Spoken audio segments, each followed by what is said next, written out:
갈라디아서 1장 6절부터 10절 말씀입니다. 네, 신약성경 302페이지쯤에 있습니다.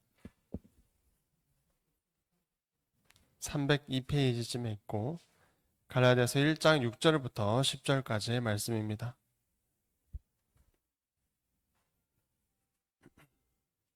제가 먼저 읽으면서 함께 교독하도록 하겠습니다. 그리스도의 은혜로 너희를 부르신 이를 이같이 속히 떠나 다른 복음을 따르는 것을 내가 이상하게 여기노라.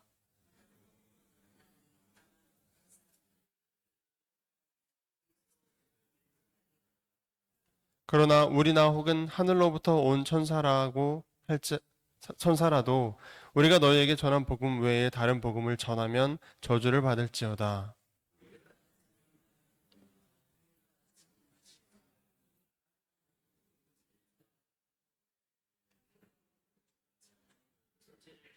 함께 읽겠습니다. 이제 내가 사람들에게 좋게 하랴, 하나님께 좋게 하랴, 사람들에게 기쁨을 구하랴, 내가 지금까지 사람들의 기쁨을 구하였다면 그리스도의 종이 아니니라. 아멘. 아멘. 네, 오늘 다른 복음은 없다라는 주제로 함께 말씀을 나누도록 하겠습니다. 오늘 본문 6절부터 9절까지는 놀라울 정도로 같은 말을 반복하고 있습니다. 바로 다른 복음이라는 말을 반복하여 강조하고 있습니다. 사도 바울이 말하는 다른 복음이란 무엇일까요? 거짓 교사들이 갈라디아 교회에 들어왔고 바울이 처음에 전해주었던 그 복음의 내용을 틀렸다고 말하는 것이 아니라 교묘하게 거기에 더하여 할례와 율법도 우리가 예수 그리스도를 믿는데 필요하다라는 식으로 말을 하고 있다는 것입니다. 이를 다른 복음이라 바울은 표현하고 있습니다. 문제는 갈라디아 교인들이 거기에 현혹되고 넘어갔다는 것이죠. 이것에 바울 사도가 충격을 받았습니다. 그들이 이렇게 넘어간 것은 배교 행위요, 변절 행위라고 할 정도로 굉장히 심각한 일입니다. 사도 바울이 전했던 그리스도의 복음을 버리지 않고서는 절대로 거짓 교사들이 전한 메시지를 받아들일 수가 없었습니다. 그들은 자신들을 은혜로 불러주신 그리스도에 대한 그 소식을 거절하게 된 것입니다. 그리스도를 배신하게 되는 것이죠. 그런데 바울 사도로 하여금 더욱 놀라게 한 것은 너무나 빨리 그렇게 되었다는 사실이 너무 놀랐던 것입니다. 그래서 이같이 속히라는 표현을 바울은 사용하여 말하고 있습니다. 이것이 또 이같이 속히라는 표현을 성경의 다른 부분에서도 찾아볼 수 있는데 바로 이스라엘 백성들이 광야를 걸을 때 모세가 그들을 향해 말한 적이 있습니다. 신명기 9장 12절에서는 내게 이르시되 일어나 여기서 속히 내려가라. 내가 애굽에서 인도하여 낸 내 백성이 스스로 부패하여 내가 그들에게 명한 도를 속히 떠나 자기를 위하여 우상을 부어 만들었느니라. 또 신명기 9장 16절에서도 내가 본즉 너희가 너희 하나님 여호와께 범죄하여 자기를 위하여 송아지를 부어 만들어서 여호와께서 명령하신 도를 빨리 떠났기로 이렇게 속히 떠나다 빨리 떠났다 라고 모세도 표현하고 있습니다. 바울 사도는 거의 이 본문을 인용하여 갈라디아 성도들에게 너희가 그렇게 속히 떠났다 복음을 떠날 수 있느냐라고 책망하며 말하고 있습니다. 모세와 함께 했던 이스라엘 백성들은 시내산에서 불 가운데서 하나님의 음성을 들었지만 모세가 산으로 올라가자마자 얼마 지나지 않아 하나님의 도를 속히 떠나 우상을 만들었습니다. 그것은 급속하게 여호와의 명하신 도를 떠난 행위였습니다. 바울 사도는 지금 갈라디아 교회가 보여주고 있는 모습이 그와 다르지 않다는 것을 말하고 있습니다. 그렇기에 그는 모세와 같은 거룩한 분노로서 모세는 그 두 돌판을 던져 깨뜨렸습니다만 바울은 갈라디아 교회에게 편지를 쓰고 있는 것입니다. 그러기에 그는 결코 문안 인사라는 형식 뒤에 갈라디아 교회를 위한 어떤 감사의 기도나 축복 이런 것들이 들어있지 않습니다. 그런 말씀들이 들어설 틈도 없이 바로 책망을 하고 그들의 잘못을 지적하고 있는 것입니다. 다른 복음은 없습니다. 여기서 바울 사도가 다른 복음이라고 말하는 것은 그들이 말하는 그것이 복음이라서 다른 복음이라고 말하는 것이 아니라 거짓 교사들 스스로 자신들이 말하길 복음이라고 하기 때문에 다른 복음은 없다라고 말하는 것입니다. 사도 바울이 전해주었던 복음만이 참 복음인 것입니다. 근데 그 근거가 무엇일까요? 갈라디아서 1장 1절에서부터 강조하여 말하듯 바울의 사도 직분이 하나님과 그리스도 예수로부터 직접 주어진 것이라는 사실이 근거입니다. 사도 바울은 그것을 1장의 나머지 부분과 또 2장까지 그 사도권에 대해서 쭉 설명합니다. 교회의 대적은 교회 안에 있는 다른 복음입니다. 교회의 적은 밖에서 교회를 핍박하는 세력만 있었던 게 아닙니다. 오히려 그보다 더 무서운 것은 교회 안에 가만히 들어와 세력을 펴고 있는 거짓된 가르침, 곧 다른 복음입니다. 거짓된 가르침은 절대적으로 교회를 흔들고야 맙니다.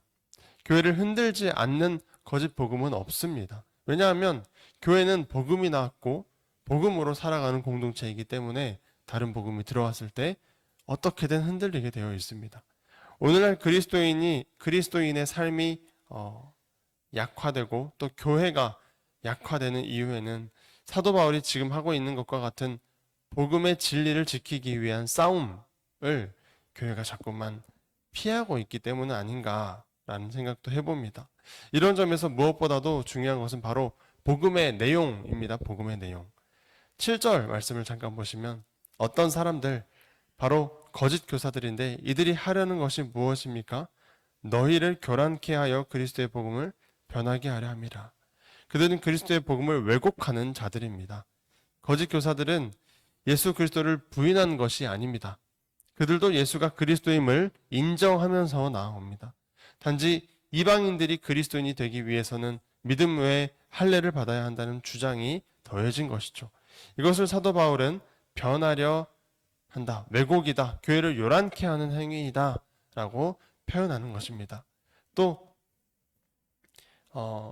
바울 서신 중에서 가장 심한 소리, 강한 저주라고 일컬어지는 본문이 바로 8절과 9절입니다.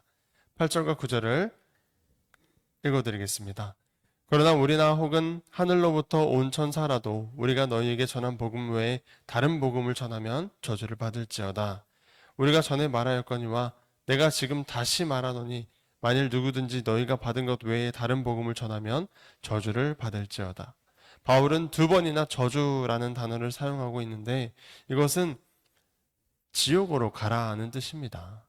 이것보다 더 강한 표현이 있을 수 있겠습니까?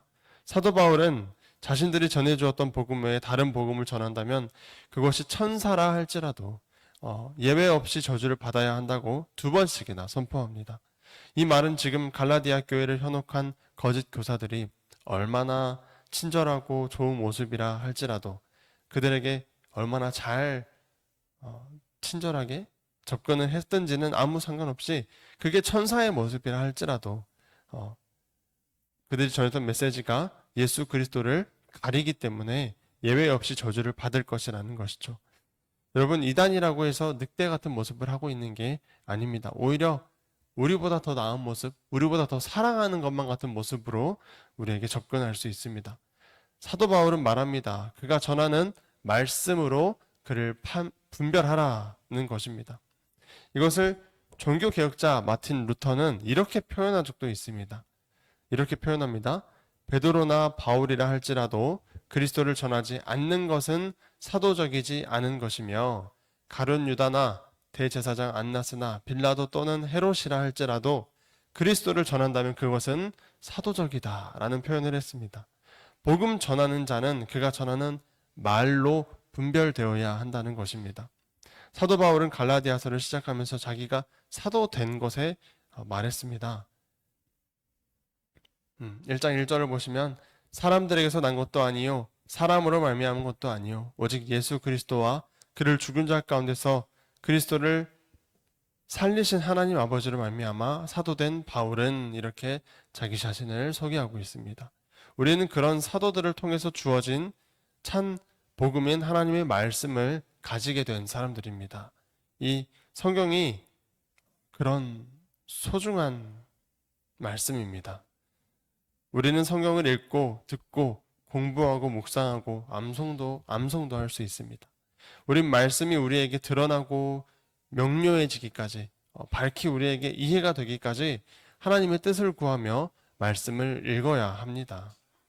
그러다 결국 말씀 앞에 무릎을 꿇게 되는 역사, 하나님을 경배하게 되기까지, 그리고 내 생각을 하나님의 생각에 굴복시키고 복종하게 되기까지, 그래서 그리스도의 생각을 우리가 얻어내기까지 그렇게 말씀에 우리는 엎드려야 하는 것입니다.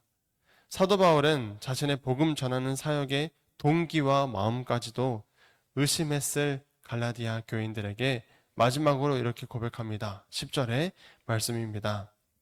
이제 내가 사람들에게 좋게 하랴 하나님께 좋게 하랴 사람들에게 기쁨을 구하랴 내가 지금까지 사람들의 기쁨을 구하였다면 그리스도의 종이 아니니라. 아마 거짓 교사들은 갈라디아 사람들에게 사도 바울이 진짜 사도인지 의심하도록 만들었을 뿐만 아니라 사도 바울의 행동의 동기가 불순하다라는 의심까지 하도록 만들었을 것입니다. 그러므로 사도 바울은 자신의 동기가 어디에 있는지 명확하게 밝힐 필요를 느꼈던 것이죠. 지금 그가 이렇게 하고 있는 것은 지금 그가 이렇게 갈라디아 교인들에게 강한 어조로 편지를 보내는 것은 하나님을 기쁘시게 하려는 마음 때문이지 결코 갈라디아 교인들을 기쁘게 하려는 것은 아닙니다. 만일 사도 바울이 사람들을 기쁘게 하려고 했다면 이렇게까지 심한 소리를 할 필요가 없었을 것입니다. 갈라디아 교회에 충만해야 할 하나님의 영광이 위험에 처해 있다는 것을 인식한 바울은 하나님의 영광을 구하고 또 하나님을 기쁘시게 하기 위해서 잠시도 이 편지 쓰는 일을 모른 채 할 수 없었습니다. 그렇다면 우리의 동기는 어떠합니까? 우리는 이렇게 하나님 앞에서 그리고 사람들 앞에서 내가 하나님을 기쁘시게 한다라는 고백을 당당하게 할 수 있을까요? 살다 보면 참으로